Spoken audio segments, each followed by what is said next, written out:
very few people in the world who would be recognized in any corner of the globe. With me today is one such person.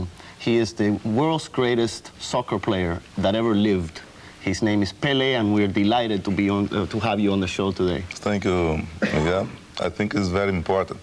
You have friends all over the world, wherever you go, when you participate in events like soccer, because soccer playing all over the world. Then you met people, you know new philosophy of life, and this I think is very important. Well, you are the most photographed, the most interviewed, the most recognized person throughout the world. Do you get tired of that after a while? I mean, too many interviews, so many photographers shooting your pictures, so many people asking for autographs. After a while, does it wear you out? No, I feel comfortable in that. You know, of course, it's nice when you know the people recognize what you're doing. The people like you. That's very nice. But it's a very big responsibility, because a lot of kids all over the world, they follow you. You need to be an example for them, and then the life is that. You know, you have to maintain a certain image. Because everybody can make a normal mistake, you know, because we are a normal person. But when you are recognized like that, you cannot make some mistakes. Then it becomes difficult. Let me see if I can pronounce this right. Your name is Edson Arantes do Nascimento. Perfect. Now, where does the name Pele come from? We used to say in Brazil, my name was Edson Arantes do Nascimento, because now everybody recognize only Pele. If you say Edson in some place, nobody knows who is. But I used to say, for Edson, it's more difficult, because Edson have to care Pele, because Edson born first, you know, where Edson is the responsible for the Pele. Because when I was around 8 years old, 9 years old, a little boy in the street, he called me Pele. What does Pele mean? For me, that time was ugly, you know, because I got mad with him. I said, hey, my name is Edson. How you call Pele? What mean Pele? Everybody started to laugh. I don't know if it was a joking or something who I did wrong, or some pronunciation wrong. Nobody knows until now why. What it means. Yeah, I just remember a fight with him. I was in school, I got 3 days suspended because he called Pele. I said, hey, my name is Edson, this ugly name I don't like. Then now I have to accept. So you stuck with it though? Yeah, I think because I fight with the boy. You know, I was young, I fight with, then everybody started to call Pele. They picked on you from that point. But now I like, because it's easy name to pronounce. Right, it's a lot easier to recognize, I guess, throughout the world, and perhaps you've benefited from such a short name. No doubt. I think something only God can explain what happened, because the name is a very easy to say, everybody recognize. This is very, to me, it's fantastic, but until now I don't know why.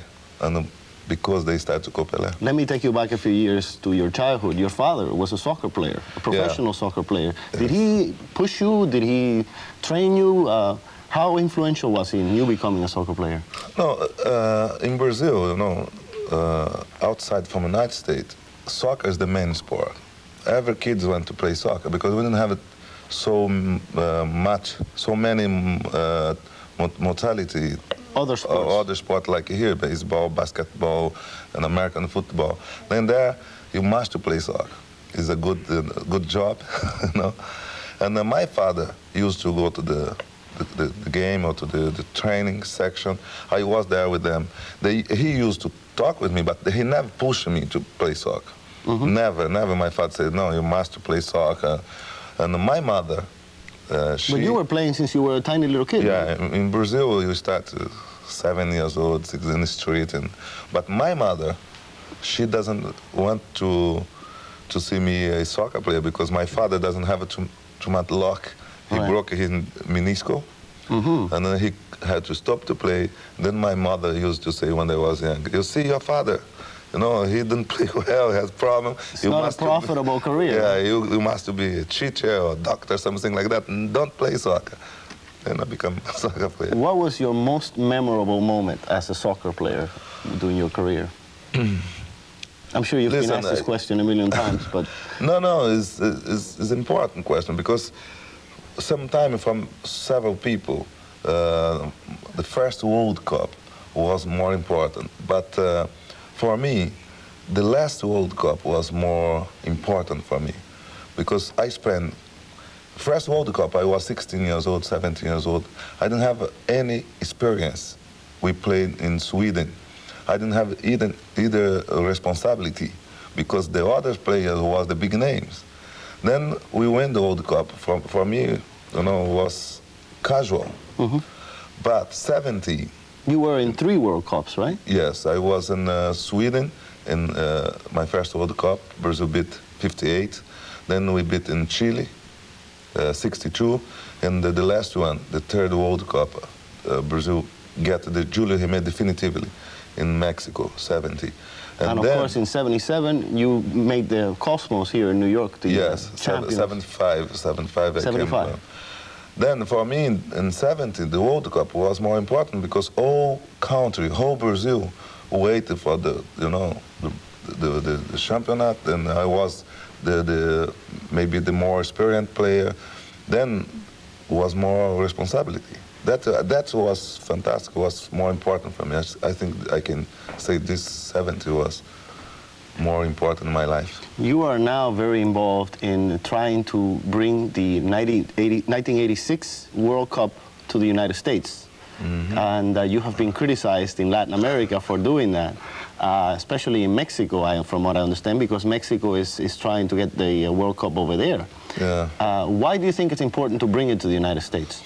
You know, some people, those people who criticize me, the newspaper, they write a lot of things.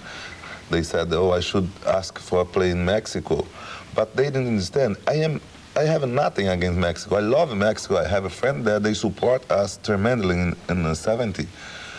And Brazil was, you know, tried to bring to Brazil too. I should say no. Let's fight for Brazil. Let's fight for Mexico.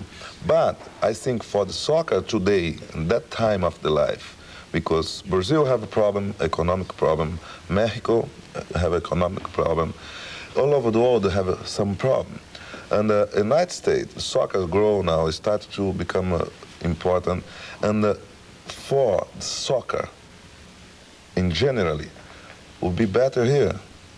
Big promotion, big event. It would help the U.S. amateurs who are trying to get into soccer, right? Not only for the local soccer, not only for soccer in the United States, all over the world.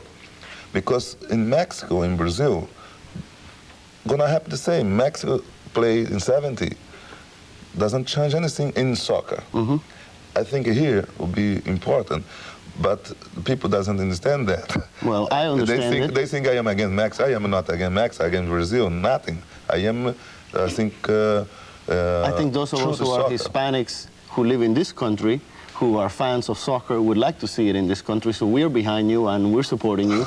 So we wish you good luck. And our time has run out here, but... sorry, I talk too much. No, you don't. But next time, perhaps you can be on our show in the future. And it's been a pleasure, again, meeting you and being here with you. And let me turn to Ana. Thank you, Miguel.